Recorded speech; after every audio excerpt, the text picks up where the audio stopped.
Hi friends. இங்கே சிலவங்க ரொம்ப அன்பாக இருக்கிறவங்க திடீர்னு பேசாமல் போவாங்க. உடனே இவங்க என்கிட்ட பேசு பேசு அப்படின்னு சொல்லி கெஞ்சிட்டு போவாங்க. ஆனால் அவங்க பேசுறதுக்கு மனம் இல்லாமல் கெஞ்சுறவங்கள ஒரு மனிதனையே யோசிக்காமல் ஏளனமாக பார்த்துட்டு போவாங்க. இப்படி நீங்கள் பேச விருப்பம் இல்லாத ஒரு மனுஷன்கிட்ட போய் பேசு பேசு அப்படின்னு சொல்லி கெஞ்சுறீங்களா? அப்போ உங்களுக்கு இந்த வீடியோ உங்களுக்கு தாங்க. இது உங்களுக்கு வாழ்க்கையில் பயனுள்ளதாக இருக்கும் அப்படின்னு நினைக்கிறேன். இந்த வீடியோ நீங்கள் பார்த்த பிறகு நீங்கள் போய் கெஞ்ச மாட்டீங்க யாருக்கிட்டேயும். லாஸ்ட் வர ஸ்கிப் பண்ணாமல் பாருங்கள். இப்போ நம்ம வீடியோக்குள்ளே போகலாமா? நெஞ்சில் பட்ட உண்மையை நேர்பட பேசணுங்க. அது கசப்பாக இருந்தாலும் பரவாயில்லைங்க. அதை மறைச்சி நம்ம வச்சிட்டு இருந்தோன்னா அதை விட துன்பமானது இந்த உலகத்தில் எதுவுமே இல்லை அப்படின்னு சொல்லலாம்.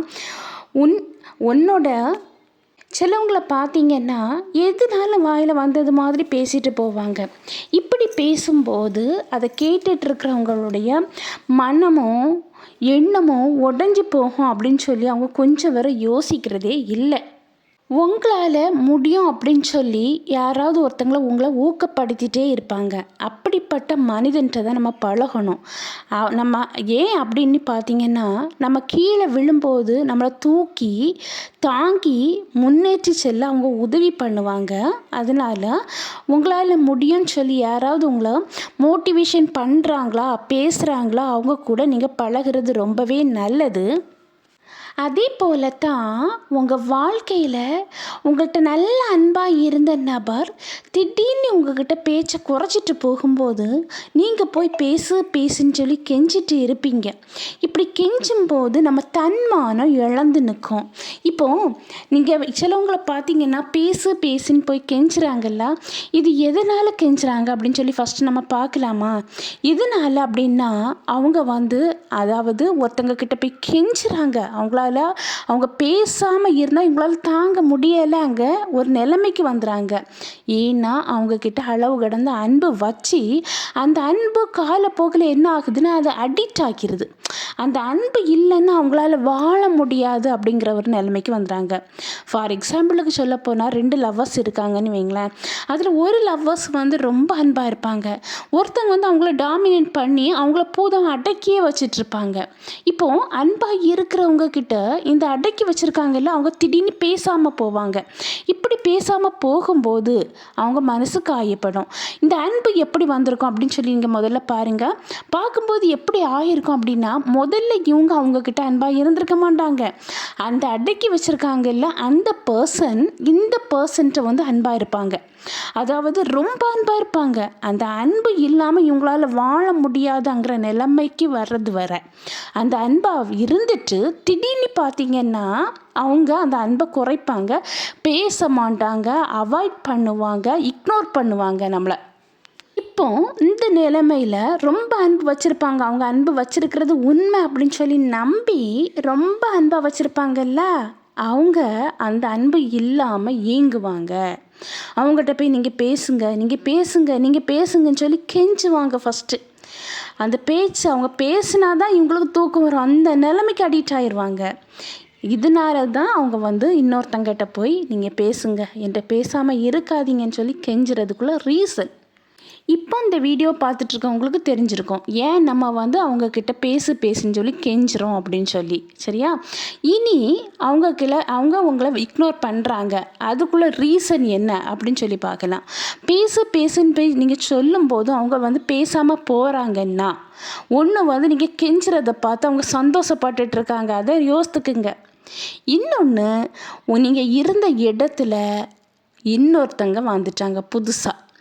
அதாவது நீங்கள் பழசாயிருப்பீங்க. உங்கள்கிட்ட பேசி பழகி அவ்வளோ குணநலங்களும் உங்களுக்கு தெரிஞ்சு வச்சுருப்பாங்க. உங்ககிட்ட முந்தி இருந்த மாதிரி அவங்க பேச மாட்டாங்க. முந்தி ரொம்ப பேசியிருப்பாங்க.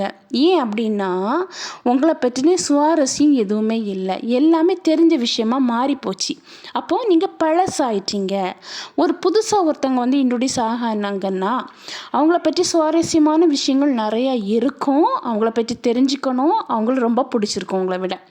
அதனால புது உறவு வரும்போது உங்களை இக்னோர் பண்ணலாம், அவாய்ட் பண்ணிட்டு போகலாம். நீங்கள் எனக்கு வேண்டாம், அது வந்து டைரெக்டாக சிலவங்க சொல்ல மாட்டாங்க.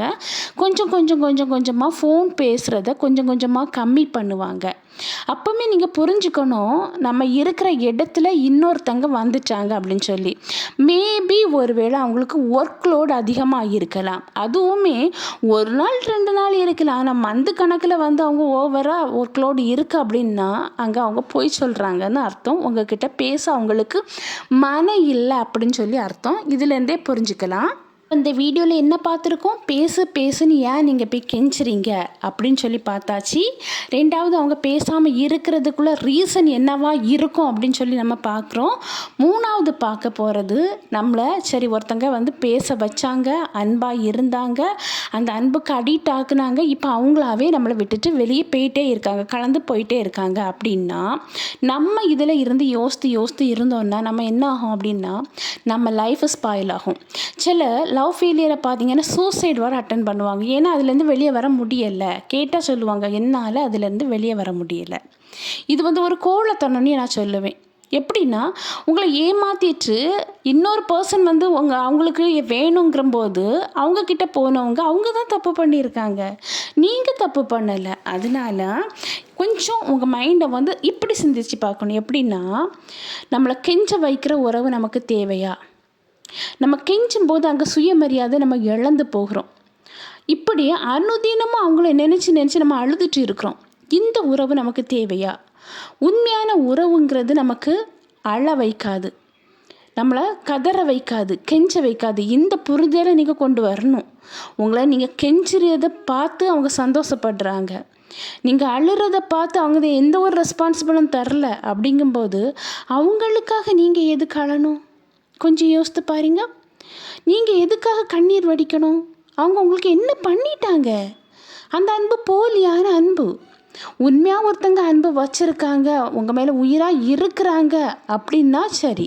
நீங்கள் கதற அழ வைக்கிறாங்க, அவங்கள நினச்சிட்டே இருக்கிறாங்க, கால் பண்ணுனா கால் அட்டன் பண்ணுறது இல்லை, மெசேஜ் போட்டால் கொஞ்சம் வெயிட் பண்ணுங்கிறாங்க, அதுக்கு திருப்பி 2 நாள் 3 நாள் கழித்து ரிப்ளை பண்ணுறாங்கன்னா உங்களை வெயிட் பண்ண வச்சு பார்க்குறதுல அவங்களுக்கு அதில் ஒரு சந்தோஷம். இப்படிப்பட்ட உறவு உங்களுக்கு தேவையா? கொஞ்சம் யோசித்து பாருங்கள். உங்களை நீங்கள் யோசித்து பாருங்கள். நீங்கள் உங்களுக்காக வாழ்ந்துருக்கீங்களா? இன்றைக்கி நீங்கள் அந்த உறவுலேருந்து வெளியே வரணும். தேவையில்லாத உறவு இது, தேவையில்லாத ரிலேஷன்ஷிப். இதுலேருந்து நீங்கள் வெளியே வந்து உங்களை நீங்கள் நேசிங்கன்னு சொல்கிறேன். யாரோ ஒருத்தங்களுக்காக அழுறீங்க, யாரோ ஒருத்தங்களுக்காக புலம்புறீங்க, பேசுன்னு சொல்லி கதறீங்க. உங்களுக்காக நீங்கள் வாழணும்னு நான் சொல்கிறேன். உங்களுக்கு என்ன பிடிக்கும், உங்களுக்கு என்ன பிடிக்காது? நீங்கள் எப்படி இருந்தால் சந்தோஷமாக இருப்பீங்க? இப்படி அழுதுகிட்டே இருந்தால் சந்தோஷமாக இருப்பீங்களா? கண்டிப்பாக முடியாது. அந்த நினைவுலேருந்து தூக்கி வெளியே நினைவுகளை தூக்கி தூர போடுங்க, அதுலேருந்து வெளியே வாங்கன்னு சொல்கிறேன்.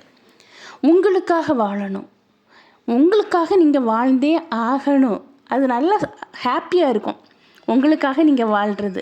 உங்களுக்கு என்ன பிடிக்கும் அப்படின்னு சொல்லி உங்களுக்காக நீங்கள் வாழுங்க. நம்மளை அழ வைக்கிற, நம்மளை மன காயப்படுத்துகிற அந்த எண்ணங்கள் நமக்கு தேவையா அப்படின்னு சொல்லி யோசிங்க. தேவையே இல்லை. நீங்கள் படிக்கிறவங்கன்னா நல்லா படிங்க, வேலை பார்த்துட்ருக்கீங்கன்னா அந்த வேலையில் கான்சன்ட்ரேஷன் பண்ணுங்கள். அதுதான் உங்களை அடுத்த கட்டத்துக்கு கொண்டு போகுமே தவிர நீங்கள் அடுத்தவங்கள நினச்சி அழுதுட்டு இருக்கிறது வந்து அடுத்த கட்டத்துக்கு கொண்டு போகாது. கண்டிப்பாக இதுலேருந்து உங்களால் வெளியே வர முடியும். அதுக்கு வந்து என்ன பண்ணணுன்னா, மொபைலில் அவங்க சம்மந்தப்பட்ட அத்தனையும் நீங்கள் டெலீட் பண்ணணும். அந்த ஞாபகங்கள் அதை எடுத்து நீங்கள் பார்த்துட்ருக்கக்கூடாது. 2வது, அவங்கள மீட் பண்ணதை அவங்க அவாய்ட் பண்ணுறது என்ன, நீங்கள் அவாய்ட் பண்ணுங்கள். கொஞ்ச நாள் நீங்கள் ஃபோன் பண்ணாதீங்க, கெஞ்சாதீங்க. அவங்க யோசிப்பாங்க, என்னடா ஃபோன் பண்ணி கெஞ்சுவாங்களே, ஏன் இன்னும் காணலையே அப்படின்னு சொல்லி. திருப்பி வருவாங்க. திருப்பி வரும்போது உண்மையாக வராங்களான்னு பல நேரம் யோசித்து தான் நீங்கள் என்ன செய்யணும், ஹேண்டில் பண்ணணும். உங்களை புரிஞ்சிக்காத, உங்களை ரெஸ்பான்சிபிள் பண்ணாத, உங்களுக்கு ஒரு வேல்யூவே தராத ஒருத்தங்கன்னா நீங்கள் அவங்ககிட்டருந்து வெளியே வர்றது ரொம்பவே நல்லது. மேபி இது வந்து ஹஸ்பண்ட் ஒய்ஃபாக இருந்தாங்கன்னா கொஞ்சம் டிஸ்டன்ஸ் மெயின்டைன் பண்ணுங்கள், பிரிஞ்சு வராதிங்க. ஏன்னா குழந்தைங்க வாழ்க்கை கஷ்டம். அதனால் கொஞ்சம் டிஸ்டன்ஸ் பண்ணிவிட்டு அவங்க இப்படி தான் அப்படின்னு சொல்லி அவங்ககிட்ட எந்த ஒரு எதிர்பார்ப்பும் இல்லாமல் நீங்கள் உங்களுக்காக வாழும்போது உங்கள் வாழ்க்கை ரொம்ப ஹாப்பியாகவே இருக்கும். ஓகே ஃப்ரெண்ட்ஸ், இந்த வீடியோ உங்களுக்கு பயனுள்ளதாக இருக்கும்னு நினைக்கிறேன். நான் நெக்ஸ்ட் வீடியோவில் மீட் பண்ணுறேன். அதுவரை பை, see you. குறிப்பாக சுருக்கமாக சொல்லணுன்னா யாருக்கிட்டேயுமே கெஞ்சாமல் இருக்கும்போதே எல்லாமே சரியாயிடும்.